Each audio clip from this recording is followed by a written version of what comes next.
Assalamualaikum warahmatullahi wabarakatuh.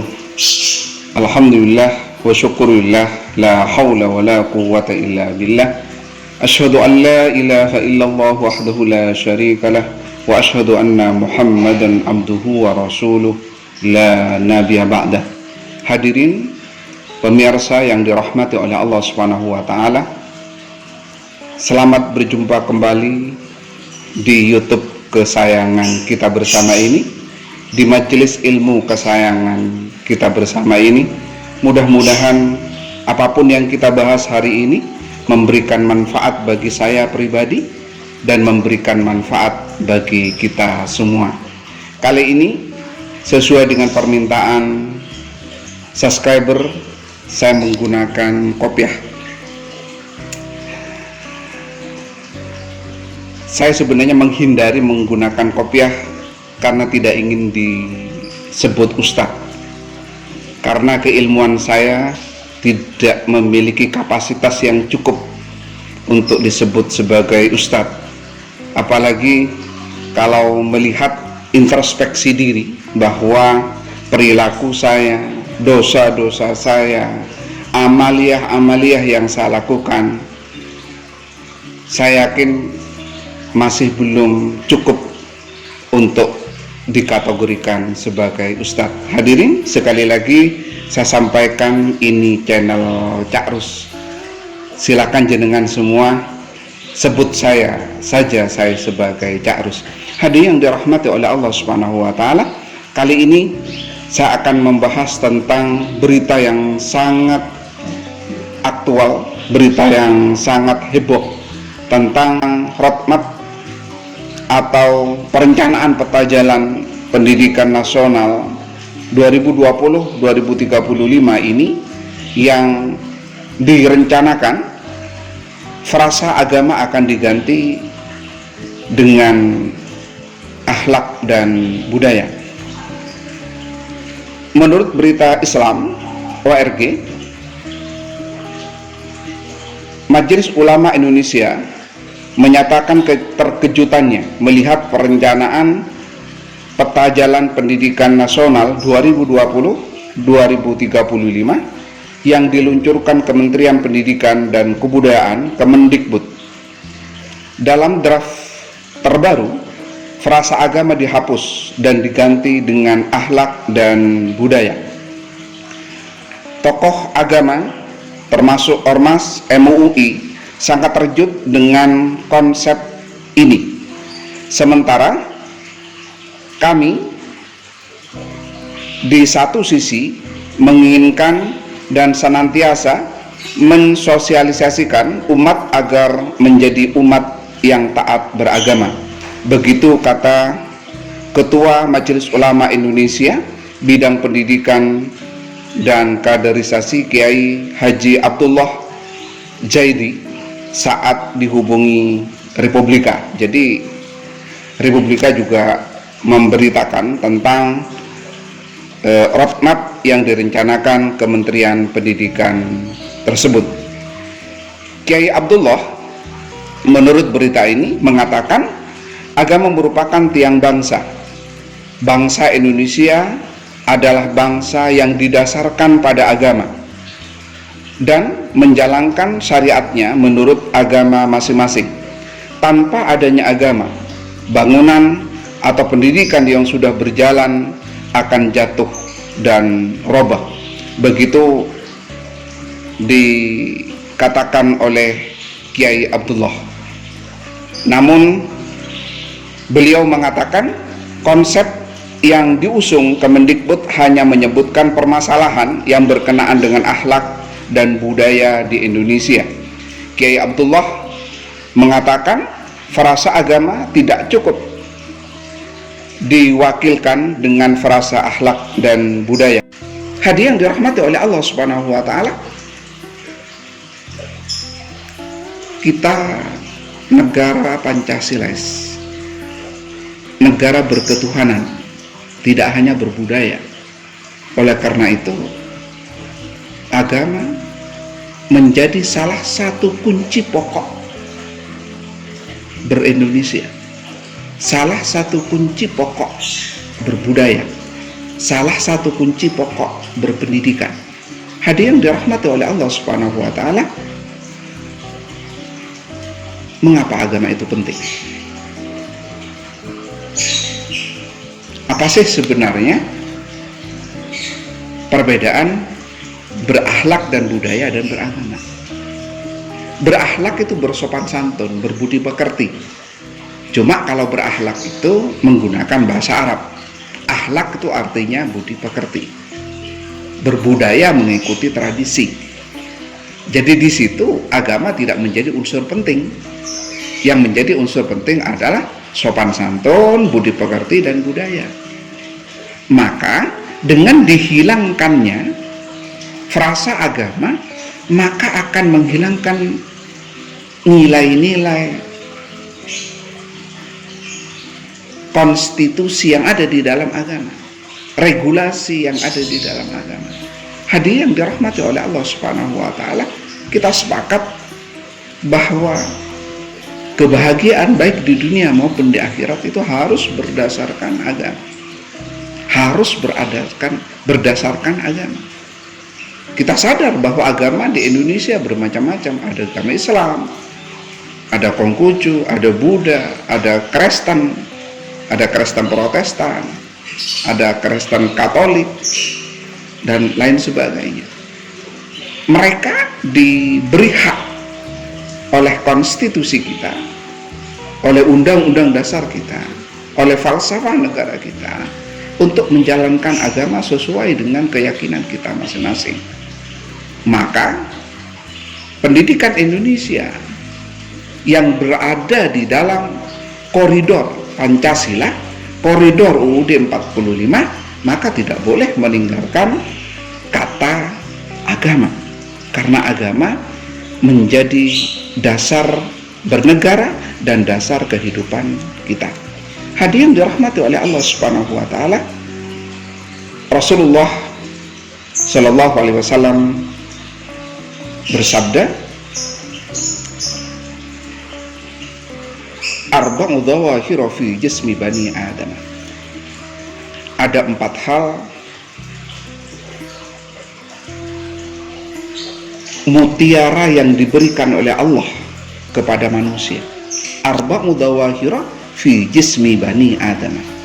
Ada 4 mutiara yang sengaja diberikan kepada manusia agar manusia sukses baik di dunia maupun di akhirat, bahagia baik di dunia maupun di akhirat. Yang pertama, al-aqlu, akal. Yang pertama, al-aqlu, akal. Akal begitu penting sebab manusia menemukan agama juga karena akalnya. Ketika manusia berpikir tentang ciptaannya, berpikir tentang keindahan dunia, berpikir tentang bagaimana Allah Subhanahu wa taala menciptakan kenikmatan-kenikmatan, kemudian akan bertanya, siapa yang buat ini? Maka akal pun menjawab bahwa ini adalah Allah, bahwa ini adalah Tuhan. Hadirin rahmati oleh Allah Subhanahu wa taala, begitu pentingnya akal sampai-sampai Allah Subhanahu wa taala ketika menyindir, menegur orang yang tidak beriman, menegur orang yang melakukan sebuah kerusakan dengan bahasa afala ta'qilun, apakah kamu tidak berpikir? Afala ta'lamun, apakah kamu tidak mengerti? Afala tadhakkarun, apakah kamu tidak merenung? Saking pentingnya akal. Perbedaan manusia dengan hewan adalah karena akalnya. Kalau akalnya sudah tidak dipakai, maka manusia akan seperti hewan. Balhum adol, kata Al-Quran. Mungkin malah lebih jelek daripada hewan. Hadirin dirahmati oleh Allah Subhanahu wa taala, al-insan hayawanun natik. Manusia itu adalah hewan yang berakal, hewan yang berpikir. Yang pertama, mutiara yang diberikan oleh Allah Subhanahu wa taala adalah akal. Yang kedua, ad-din, agama. Jadi Rasulullah SAW menyampaikan ada 4 mutiara yang sengaja diberikan kepada manusia. Yang nomor 1 adalah akal. Yang kedua apa? Ad-din. Yang kedua adalah agama. Apa agama itu? Agama adalah sebuah keyakinan bahwa setiap sesuatu yang terjadi karena Tuhan. Kalau agama Islam, setiap sesuatu yang terjadi karena Allah Subhanahu wa ta'ala. Bahwa setiap manusia diciptakan oleh Allah Subhanahu wa ta'ala untuk menyembah Tuhannya. Wa ma khalaqtul jinna wal insa illa liya'budun. Dan tidak akan pernah kuciptakan manusia, jin dan manusia, kecuali untuk menyembahku. Artinya agama itu sebuah keniscayaan. Agama adalah sebuah kebutuhan. Ketika kita memiliki masalah, ada sesuatu yang menjadikan otak kita suntuk, maka kita sebagai orang Islam sholat, membaca Al-Quran, zikir, dekat dengan Allah Subhanahu wa ta'ala. Tiba-tiba Allah Subhanahu wa ta'ala memberikan ketenangan ke dalam batin kita. Ketika kita dilanda keputusasaan, ketika masalah itu menurut akal kita begitu sulit untuk ditebus, tiba-tiba kita ingat kepada firman Allah, idza arada syai'an ayyakula lahu kun fayakun. Apabila Allah menghendaki, maka pasti terjadi. Bila kita sulit, maka ada dasar agama. Fa inna ma'al usri yusra. Setiap kesulitan pasti ada kemudahan. Jadi agama itu landasan dan pelarian terakhir. Agama itu pijakan untuk berbuat sesuatu dan juga orientasi akhir setiap perbuatan manusia. Maka sebenarnya agama adalah sebuah keniscayaan, sebab agama adalah sebuah kebutuhan. Oleh karena itu, maka tidak heran kalau ormas-ormas Islam seperti NU, Muhammadiyah, MUI, dan ormas-ormas yang lain tiba-tiba merasa kaget ketika frase agama itu akan dihilangkan dari roadmap pendidikan jangka panjang kita. Karena kita bukan manusia ateis, tapi manusia beragama. Hadirin yang dirahmati oleh Allah Subhanahu wa ta'ala, kenapa agama itu dianggap mutiara? Karena ketika manusia tidak memiliki agama, maka dia tidak memiliki landasan untuk berbuat baik. Perzinahan pasti terjadi karena sudah tidak percaya kepada azab Allah Subhanahu wa ta'ala. Pencurian akan terjadi karena sudah tidak percaya terhadap siksa Allah Subhanahu wa ta'ala. Maka kita akan menzalimi orang lain karena kita tidak percaya kepada sanksi yang akan diberikan kepada manusia oleh Allah Subhanahu wa ta'ala. Maka agama akan menjadi pencegah.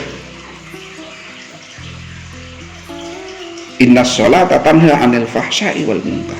Salat itu akan mencegah dari perbuatan fahsya dan kemungkaran. Hadirin yang dirahmati oleh Allah Subhanahu wa ta'ala, sekali lagi ingin saya sampaikan bahwa agama adalah penting dan sangat penting. Manusia di dunia berbuat baik karena manusia menginginkan kehidupan bahagia di akhirat. Manusia itu tidak mencuri milik orang lain karena menginginkan kehidupan di akhirat, tidak masuk neraka. Orang itu tidak akan korupsi karena agama melarang barang siapa yang korupsi makan satu suap barang yang haram, maka sholatnya 40 hari tidak diterima dan akan dimasukkan ke dalam neraka Allah Subhanahu wa ta'ala. Orang tidak akan menzalimi orang lain karena Allah menyampaikan barang siapa yang menzalimi orang lain, maka dia juga akan dibalas dengan kezaliman yang sama oleh Allah Subhanahu wa taala. Hadirin yang dirahmati oleh Allah Subhanahu wa taala, agama adalah pijakan. Nilai-nilai agama adalah motivasi yang besar bagi manusia untuk berbuat baik. Nilai-nilai agama akan menjadi pencegah manusia dari berbuat kerusakan di muka bumi. Dan agama menjadi tujuan akhir bagi manusia, sehingga proses perjalanan hidupnya di dunia akan melakukan dengan kebaikan-kebaikan. Mengapa? Karena setiap kebaikan-kebaikan itu akan dibalas kebaikan pula lah oleh Allah Subhanahu wa taala. Faman ya'mal misqala dzarratin khairan yarah. Barang siapa yang berbuat kebaikan walaupun hanya sebesar dzarrah, maka akan dibalas oleh Allah Subhanahu wa taala. Wa may ya'mal misqala dzarratin syarran yarah. Dan kejelekan yang diperbuat oleh manusia walaupun sebesar dzarrah, maka akan dibalas oleh Allah Subhanahu wa taala. Sehingga orang yang dekat dengan agama, maka orang tidak akan menzalimi orang. Orang yang dekat dengan agama tidak akan mencuri hak milik orang lain. Orang yang dekat dengan agama tidak mungkin korupsi. Pemimpin yang dekat dengan agama tidak akan melakukan hal-hal yang bersifat koruptif, yang bersifat makar, yang bisa membuat orang lain sengsara.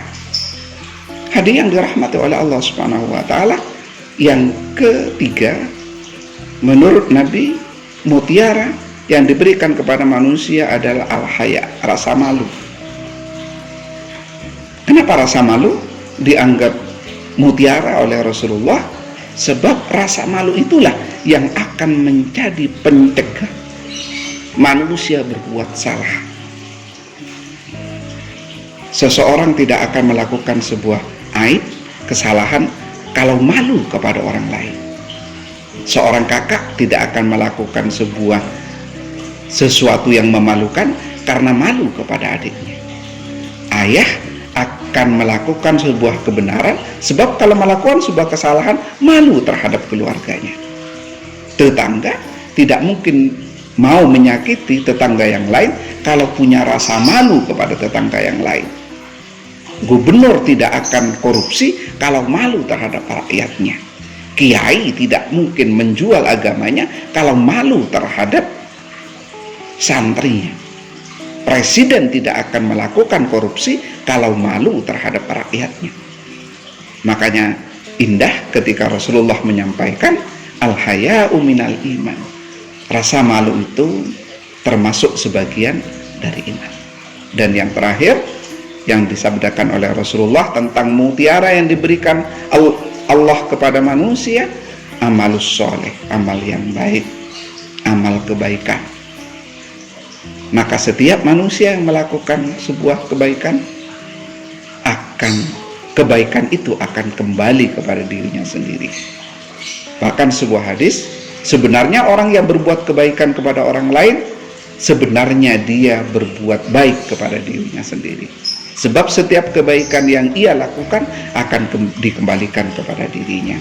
Hadirin yang dirahmati oleh Allah Subhanahu wa taala, jadi 15 abad yang lalu Rasulullah sudah bersabda bahwa ada 4 mutiara yang diberikan kepada diri manusia oleh Allah Subhanahu wa taala. Salah satunya adalah agama.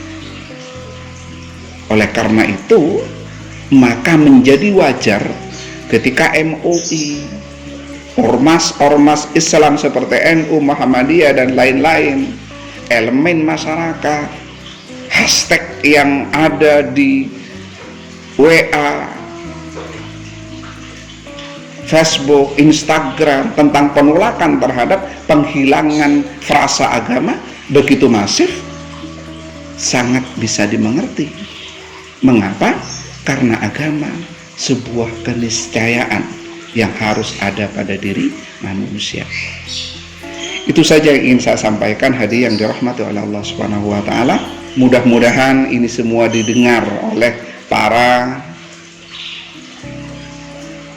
pemangku pendidikan, para pengambil kebijakan.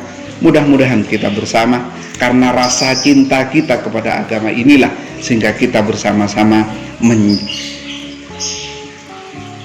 mengkritisi setiap kebijakan yang membuat Indonesia bisa terpuruk. Hadirin yang dirahmati oleh Allah Subhanahu wa taala, apa yang kami lakukan, yang dilakukan MUI, yang dilakukan NU, Muhammadiyah, elemen masyarakat dan ormas-ormas yang lain tentang mereka yang mengkritisi karena frasa agama dihilangkan, bukan kebencian tapi rasa sayang kepada negara tercinta ini, dan juga sayang kepada pemimpin-pemimpin kita agar tidak terjerumus kepada sesuatu yang tidak baik. Billahi taufiq wal hidayah waridha wal inayah. Wassalamualaikum warahmatullahi wabarakatuh.